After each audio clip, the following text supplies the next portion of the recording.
que estão assistindo, é extremamente importante, e essa teoria não foi eu que criei, sabe? Isso aí são estudos que apontam para isso. O ser humano, para ter qualidade de vida, para viver bem, para viver mais, para ter saúde, porque eu sempre digo, você tem que a saúde, ela extrapola o corpo físico, ela é bio, psico, social, espiritual. Nós temos que cuidar da saúde em todos os níveis. Mas é o corpo físico que hospeda a vida. Se você não tiver o corpo físico, não tem vida. Num corpo físico doente, a vida se manifesta de maneira ruim. Então, você tem que cuidar de todas as dimensões, mas o corpo físico a gente não pode esquecer. É ele que hospeda a vida. Então, você tem, em primeiro lugar, exercícios físicos. Não tem como ter saúde sem praticar algum tipo de exercício de maneira constante e de maneira regular. Esse é o primeiro. Primeiro mesmo. Em segundo lugar, vem a alimentação. Uma alimentação saudável. Se você quiser investir um pouco em alimentação saudável, estude a dieta do Mediterrâneo. Dieta do Mediterrâneo, que é o que come espanhóis, franceses e gregos, principalmente. Pouca carne vermelha, muito peixe, muita verdura, muito legumes, muita fruta, muito grãos, muito azeite, muita castanha. A nossa castanha do Pará, por exemplo, ela é muito superior do que as castanhas europeias. Nós temos aqui uma fonte de ômega riquíssima, que é a castanha. Esse é o segundo, alimentação saudável. Terceiro lugar, nós temos que investir em reserva cognitiva. O que é isso? Aprender coisas novas e relevantes todos os dias. No dia que a gente... Olha, hoje eu aprendi uma coisa nova, hoje eu aprendi uma coisa relevante. O meu dia foi bom, porque nós vamos manter o nosso cérebro ativo, funcionando. Para você ter uma ideia, depois dos 30 anos, o indivíduo começa a perder neurônios. Essa perda de neurônios, ela não é maléfica. É igual uma árvore que você tem que podar, é igual uma videira. Ela dá a uva, mas depois ela precisa sofrer um processo de poda para ela ter uma brota e frutificar novamente. Assim o nosso cérebro. Nós perdemos neurônios para que os outros possam funcionar melhor. E os neurônios funcionam melhor quando nós aprendemos coisas novas e relevantes. Quarto lugar é o sono. Nós passamos 1/3 da nossa vida dormindo. O ser humano e as formigas, elas têm uma característica em comum. Você encontra a formiga desde lá do polo mais gelado, da região mais fria do planeta, até o deserto mais quente. E você encontra ser humano desde lá da calota polar até o deserto mais quente. O ser humano tem uma capacidade de adaptação muito grande. E o que dá a capacidade de adaptação ao ser humano é o sono. Através do sono, nós nos adaptamos. Né? E não é à toa que nós passamos 1/3 da nossa vida dormindo. E dormir não é tomar remédio. Dormir é treinamento. Quinto lugar, nós temos que lidar bem com o estresse. Existe uma palavra que chama, se não me engano, é hormonese. Não tenho certeza não, mas ela é o seguinte: tudo depende da dosagem. O estresse, até certo ponto, ele é importante. Já pensou se você não tivesse passado o estresse para entrar na faculdade, você não teria entrado? É um estresse que você superou, e esse estresse que nós superamos é interessante. Agora, o que não pode ser aquele estresse por pouca coisa, repetitivo e que molesta o ser humano. Né? Nós temos que saber lidar com os problemas da vida. Aliás, na vida só existem 3 tipos de problemas. 2 tipos de problema. O que tem solução e o que não tem solução. Você tem que lutar por aquilo que tem solução.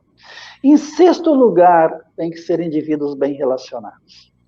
Existe um estudo da Universidade de Harvard, que é o estudo mais antigo do mundo. Esse estudo começou em 1937 e ele está em atividade até hoje. Quer dizer, o estudo que tem maior segmento de anos no mundo. O que fez a Universidade de Harvard em 1937? Ela pegou 290 estudantes entre 18 e 23 anos, pegou mais 410 jovens da periferia de Boston, porque os estudantes de Harvard eram elitizados. Então, eles pegaram jovens da mesma idade da periferia e seguiram esse pessoal todo ano. Todo ano, esse pessoal escolhido. Entre esses 290 estudantes, mais 410 jovens da periferia de Boston, a universidade fazia um exame clínico, fazia um inventário psicológico e social, quer dizer, fazia um segmento de vida desses indivíduos.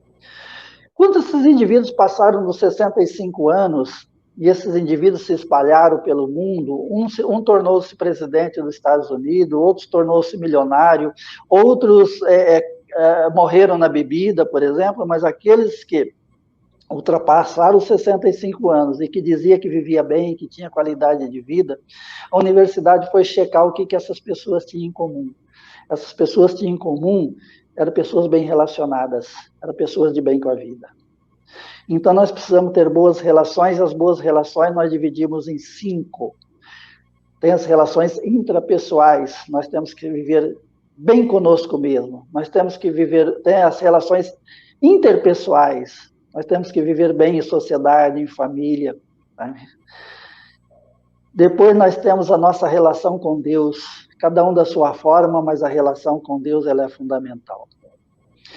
Depois vem a relação do ser humano com a natureza. A natureza tem seus rigores e tem suas belezas. Nós devemos deixar de sofrer com os rigores da natureza e aproveitar as belezas. A beleza da natureza é um espetáculo gratuito. E nós temos que relacionar bem com as obras humanas, nós temos que relacionar bem com a arte, temos que curtir uma boa música, curtir um bom esporte, curtir uma boa arte, curtir uma bela filosofia, uma bela literatura, ler um bom livro. Então, esses 6 são segredos para se viver bem. Não tem remédio aí, entendeu? Se você tiver exercício físico, se você tiver uma boa alimentação, se você dormir bem, você vai precisar de pouco remédio, você vai ter uma saúde boa ao longo da vida. Terminando com o mundo das relações. Tá? Tem um estudo hoje que mostra que 17% da população do mundo são pessoas de bem com a vida, são pessoas bem relacionadas, são pessoas que vivem bem. São consumidores conscientes, tipo assim, eu vou comprar uma coisa, essa coisa faz bem para mim? Eu devo comprar, se não faz bem, se não é necessário, por que eu vou gastar dinheiro? Eu devo comprar coisa de países ou de indústrias que exploram a mão de obra humana? Se aquele país, se aquela indústria explora a mão de obra humana, por que eu vou comprar? Se o país explora a natureza, se degrada o meio ambiente, se aquela empresa degrada o meio ambiente, por que eu vou comprar aquele produto? Então, assim, e são pessoas intergeracionais. São pessoas que combinam bem com a criança, combinam bem com o adolescente. Aliás, eu sempre digo, né, que hoje nós vivemos um conflito de gerações. É muito comum as avós falar, meu neto passa o dia todo com o celular. Passa o dia todo ali, ó. Há uma reclamação das avós, por exemplo, ou dos pais. Aí a criança implica com a avó porque a avó implica com ele. Essa velha aí está atrasada, essa velha aí está ultrapassada. Ela não... Por que não juntar as duas coisas? Entendeu? Chamar o neto para junto dela e falar, olha, vem cá, meu filho, me ensina a mexer com o celular. Eu quero aprender a jogar também, eu quero aprender as redes sociais. Em vez de brigar, de entrar em conflito, nós temos que aprender um com os outros. Quando a gente aprende um com os outros, nós estamos desenvolvendo boas relações, e boas relações fazem parte da qualidade de vida.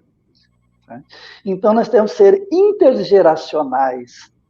Esse cuidado entre gerações, que você criou, esse grupo, é muito interessante. Nós temos que permear a todas as faixas etárias, nós temos que nos relacionar bem. Eu tenho que aprender com você que é um jovem, eu tenho que aprender com a minha pacientezinha que tem 90 anos, mas que tem experiência de vida, ela pode não ter tido escola, mas ela tem experiência de vida, por que não aprender com ela? Aliás, eu aprendo muito com esse tipo de pessoas, eu sou uma pessoa privilegiada, né? Eu aprendo com essas pessoas mais vividas. Enfim, isso é qualidade de vida, porque muita gente, as pessoas pensam, qualidade de vida é ter bastante dinheiro. É claro que ter dinheiro, viver num país, né, viver na Dinamarca, é muito diferente do que viver num país da África, em que a pessoa luta por um prato de comida por dia. Você entendeu? É claro que a qualidade de vida também depende do contexto, né? Mas qualidade de vida depende do investimento que nós fazemos em nós mesmos. Investimento, em primeiro lugar, em educação, nós temos que ter formação. Depois da educação, nós temos que buscar conhecimento todo dia, nós temos que ser pessoas bem relacionadas, nós temos que manter o nosso corpo funcionando. Muito bom. Então, assim, tem uma coisa que você falou aí que eu acho que tem sido a dificuldade de muitos brasileiros, eu penso, não só de brasileiros, mas ser humano em comum, que é a questão do sono. Você falou uma frase aí, eu queria entender um pouquinho melhor, por exemplo, etc. Eu acho que não sou eu, mas aqueles que estão acompanhando ao vivo, aqueles que vão acompanhar esse vídeo depois, aqueles que vão acompanhar em formato de áudio pela nossa Rádio Brasil. Então, é assim, você falou que sono é um treinamento. Como que funciona essa questão do treinamento do sono? Eu sempre brinco que as pessoas acham que sono é igual tomada. Eu vou lá, ligo, acordo, desligo, durmo. Não é assim. Primeiro, por que existe dia e noite? O dia, a luz do dia é para trabalhar, para produzir. Isso é um fenômeno natural. À noite, a ausência da luz é para repousar. Aliás, as aves de hábitos diurnos fazem isso, né? Passam durante o dia buscando alimento, se acasalando, enfim, mas chega à noite e vão dormir, né? O ser humano, ele também tem esse aspecto. Só que nós inventamos a luz artificial. Para você ter uma ideia, tem gente que toma melatonina. A melatonina é o hormônio que é produzido pela ausência de luz. Não adianta tomar melatonina, nós temos que estimular que o nosso organismo produza melatonina naturalmente. Então, o que acontece? É muito comum as pessoas falarem o seguinte: olha, quando chega no início da noite eu tenho sono. Quando lá para 7, pelas 19, 20 horas eu tenho sono. Depois o sono acaba. Ele tem sono nesse horário porque seria o horário natural dele dormir. Aí o que ele acontece? Ele vai para a televisão, ele vai para a internet, ele inibe o sono natural. A luz e os estímulos inibem o sono. Pessoas que têm dificuldade para dormir, eu sempre digo, olha, você tem que aproveitar a manhã, o período da manhã, para você fazer as suas tarefas bem complexas. Todas aquelas atividades estressantes, faça no período da manhã. À tarde, você dá uma desacelerada. À noite, ouça uma boa música, uma música clássica, uma música que você gosta, uma música que toque a sua alma. Diminui a luminosidade da casa, não é ficar no escuro, mas diminui a luminosidade. A luz muito forte inibe o sono. Tá? Dá uma relaxada, sabe? Faça uma boa oração, faça uma meditação, faça aquela coisa que lhe dê um pouco de paz, de tranquilidade para você poder dormir. Esse é o segredo, nós temos que nos preparar para dormir. Agora, o que as pessoas fazem? Chega à noite e vão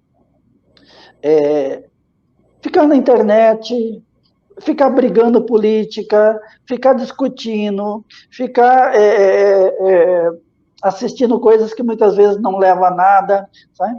Então você tem que reservar a noite para o descanso, porque se você não dormir bem, né? E está provado que o ser humano precisa entre 7 e 8 horas e meia de sono por dia, né? Se ele tiver aí 7 a 8 horas e meia de sono durante a noite, bem dormida, ele vai produzir melhor durante o dia. O que adianta ele tentar produzir à noite e depois ter um dia ruim? Aliás, o dia ele tem que usar para produzir, a noite ele tem que usar para dormir, para descansar.